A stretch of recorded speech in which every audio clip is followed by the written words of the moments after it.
Welcome to the Deep Dive. Today, we're jumping into the really interesting stuff happening right now in AI and tech. We've got a stack of fresh sources here from August 1st, the Retter Reboot. Mhm.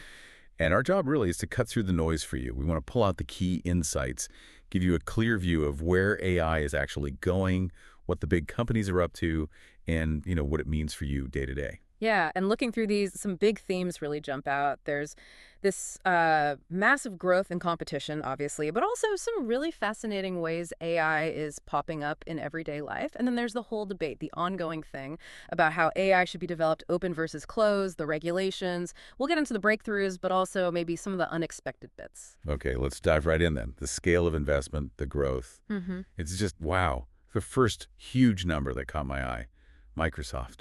Hitting a $4 trillion market cap. I mean, that's not just big, it's kind of mind-boggling. Trillions. It really is. Yeah. And the fascinating part isn't just the number itself, it's why. It's directly linked to the boom in their Azure cloud services, yeah. But, crucially, how aggressively they've pushed AI tools like Copilot into, well, everything. Analysts are saying it's their strong position in the enterprise market, plus those early AI bets paying off big time. They're not just selling AI, they're making their core stuff smarter. Embedding it. Exactly, embedding it. And that's giving them a real edge over Amazon and Google in this AI cloud race. Mhm. They're really owning that enterprise AI layer right now. That makes sense. It's a smart play. But, okay, it's not just Microsoft with these huge figures. OpenAI, they're reportedly hitting $12 billion in annualized revenue, which is, again, a massive figure for a company that, relatively speaking, is still pretty new on the mainstream scene. It is huge. And most of that seems to be coming from their business products and, of course, ChatGPT subscriptions. People are paying. What it really shows, I think, is how quickly this generative AI market is growing up. It's moved beyond just being cool tech. Businesses, developers, they're finding real uses and putting money down. Right. And that definitely turns up the heat on competitors like Google, Anthropic. The whole space is expanding incredibly fast. So all this money, these massive valuations, it naturally leads to different ideas about how AI should be built, right? Different philosophies. Let's look at Meta first. Zuckerberg's been pretty vocal. He has, yeah. He's talking about building artificial superintelligence, ASI, much like OpenAI. But the big differentiator for Meta, the thing he keeps hammering home, is open source. He talks a lot about scaling up their infrastructure, pushing models like Llama 3 and making them open. The argument is basically openness leads to safety, faster innovation, and wider access. Which is a direct contrast to some others. A very deliberate one, yes. It's setting up a clear philosophical divide in the industry. Interesting. And he's not just talking software, is he? He's making this big bet on hardware, too, saying people without AI glasses might soon be at a disadvantage. Sounds a bit sci-fi. Yeah, it does sound a bit dramatic. My first thought was, do I need new glasses? But the thinking behind it, it's about a bigger shift.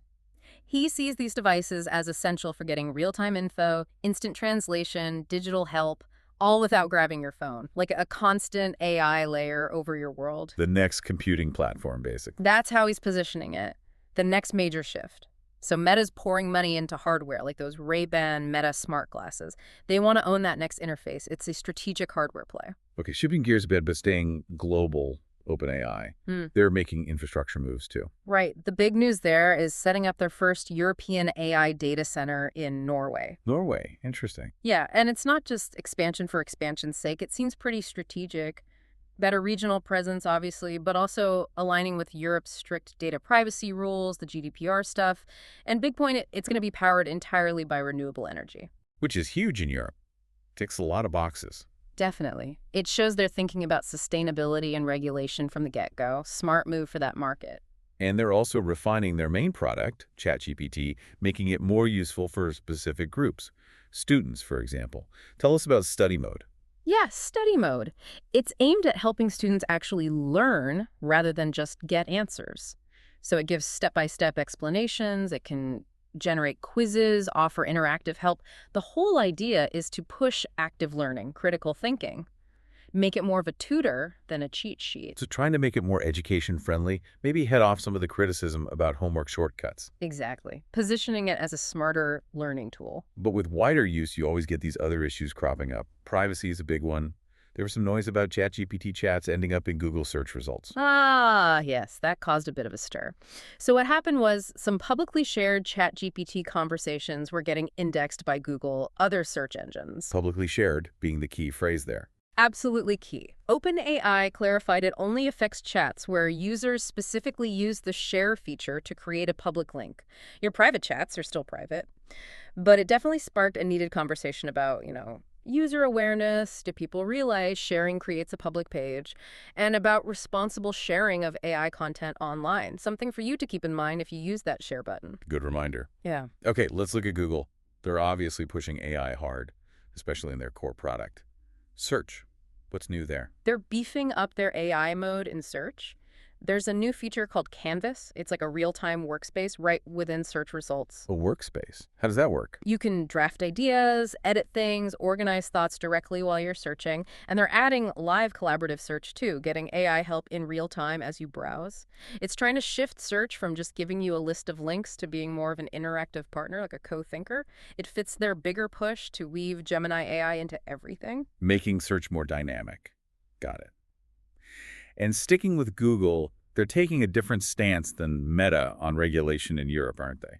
Yeah, this is a really interesting split. Google confirmed they will sign the EU's AI Code of Practice. It's a voluntary thing for now, but it's meant to align companies with the upcoming official AI Act. And Meta said no. Meta refused to sign. So you see this clear divide opening up among the big players about how closely they want to cooperate with regulators. Google's moves suggest they want to get aligned early, maybe help shape the standards, stay ahead of the curve in Europe. Could be a competitive advantage down the line. Okay, so we've got the money, the strategies, the regulations. But let's pivot to some of the actual applications. Yeah. How is AI changing how we learn, create, consume information?